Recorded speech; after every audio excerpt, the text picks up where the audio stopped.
तो अबू आजमी के समर्थन में उतरे बिहार में एआईएम के विधायक अख्तरुल इमान ने औरंगजेब को बेहतर शासक बताया। औरंगजेब के प्रयासों को हम भुला नहीं सकते। औरंगजेब ने अंग्रेजों की तरह लूटपाट नहीं की थी। तो झड़ी सी यहां पर एक प्रकार से लग गई है।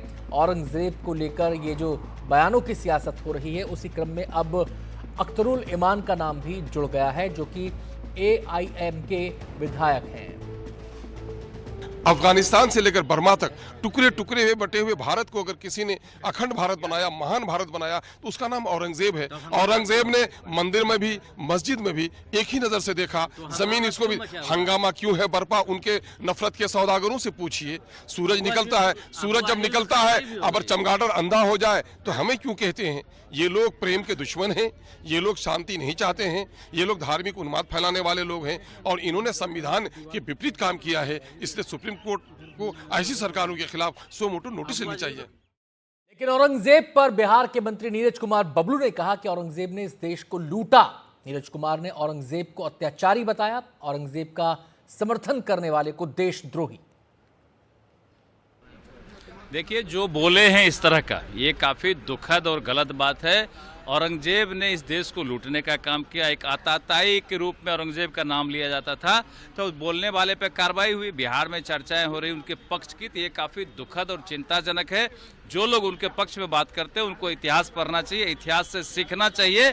और जिसने देश को लूटने का काम किया, ऐसे लोगों का अगर हम महिमा मंडित करते तो काफ़ी दुखद है। अगर इस तरह की कार्रवाई यहाँ होती है तो कार्रवाई यहाँ भी होनी चाहिए।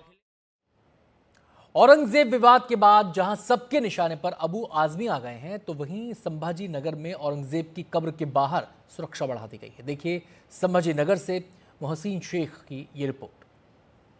सपा के एमएलए अबू आजमी, इन्होंने जो है तो औरंगजेब के बारे में जो वक्तव्य किया है, उसके बाद अब इसके जो है तो परिणाम जो है तो हमें यूपी और महाराष्ट्र में देखने को मिल रहे हैं। देखा जाए तो जहाँ पे छत्रपति संभाजी नगर में औरंगजेब की कब्र है, वहां पर अब पुलिस का बंदोबस्त बढ़ाया गया है।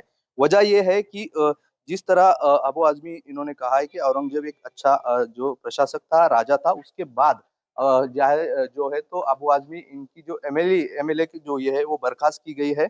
उसके बाद इसके सब इम्पैक्ट जो है तो यूपी में भी देखने को मिल रहे हैं। योगी आदित्यनाथ जो सीएम है यूपी के, उन्होंने भी इस बारे में कमेंट किया है। उसके बाद अब जो है तो बीजेपी के कई जो एमएलए है उनसे उनकी तरफ से मांग की जा रही है कि जो छत्रपति संभाजी नगर में औरंगजेब इनकी जो कब्र है वो जो है यहाँ से निकाल दी जाए। और उसके बाद अब पुलिस प्रशासन अलर्ट मोड पे है। संभाजी नगर के जो ग्रामीण एरिया के जो पुलिस है वो यहाँ पे बढ़ाई गए हैं। हम देखें तो यहाँ पे पुलिस जो है तो लाठी है हाथ में, और यहाँ पे भी, और जहाँ पे ये कवर है अंदर, वहां पर भी पुलिस का जो है तो बहुत सारा फोर्स जो है यहाँ पे जो है तो तैनात किया गया है। वजह यही है कि जो औरंगजेब की कब्र पे लेकर और औरंगजेब के मसले पर लेकर जो वाद खड़ा हुआ है, उसके बाद पुलिस अलर्ट मोड पर देखने को मिल रही है। वीडियो जर्नलिस्ट कपिल जादव के साथ मोहसिन शेख, एनडीटीवी, छत्रपति संभाजी नगर।